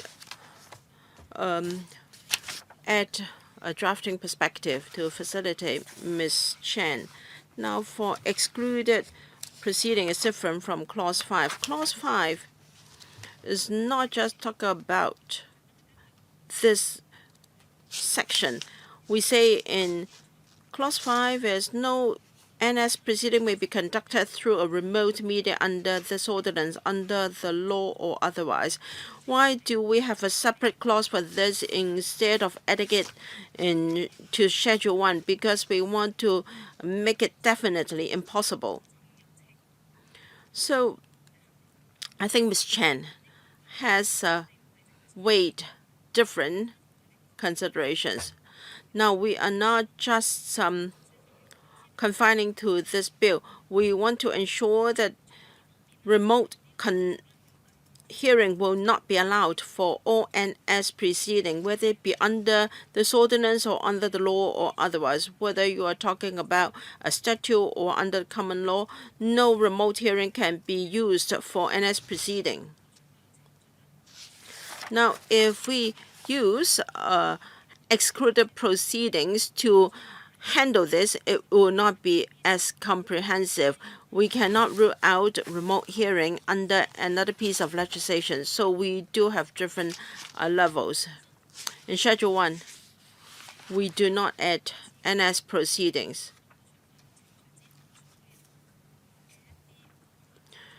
Because if we have excluded proceedings then there is double negative. It's going to be confusing or ambiguous, and therefore that's why we have Clause 5.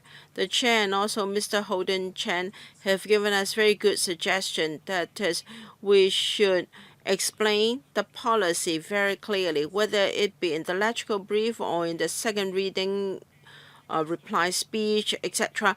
We should make it very clear. Now, Ms. Chen, we didn't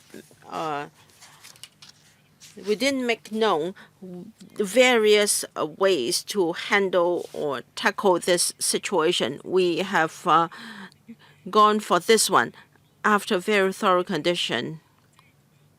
Yes, explanation is needed.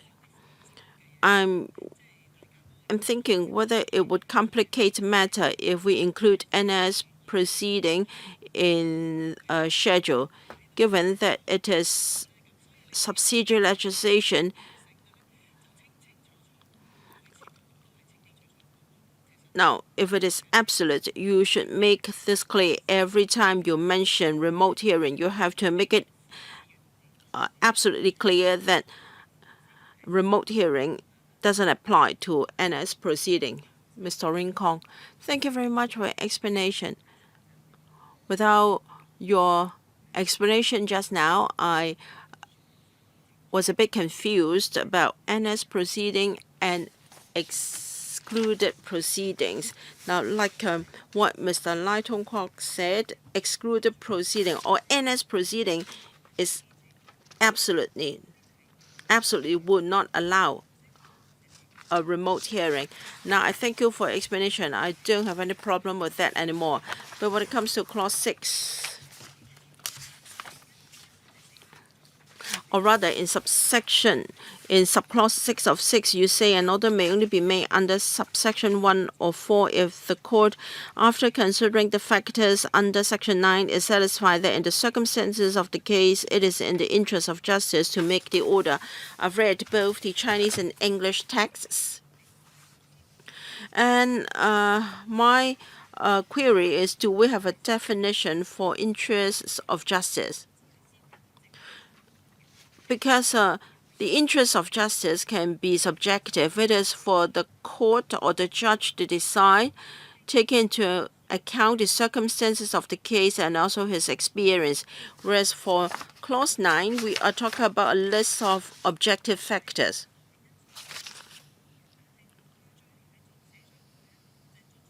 So the factors under Clause 9 are objective, but the interest of justice can be subjective. So which one should prevail? Can we stop after considering the factors under Section 9?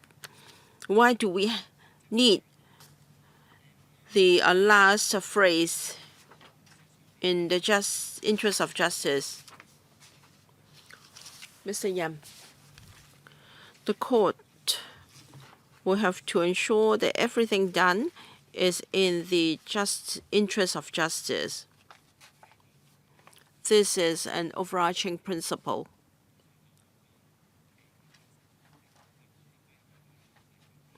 Why does the judge have to consider the host of factors listed in Clause 9? All these factors are for the interest of justice. There's no question of any consideration prevailing over the other. Now, I am, however, for having the interest of justice included. The reason why we accept remote hearing is for the sake of the interest of justice, is to promote the interest of justice. A physical hearing should be preferred, but then for medical reasons or otherwise, people may not be attend a hearing physically.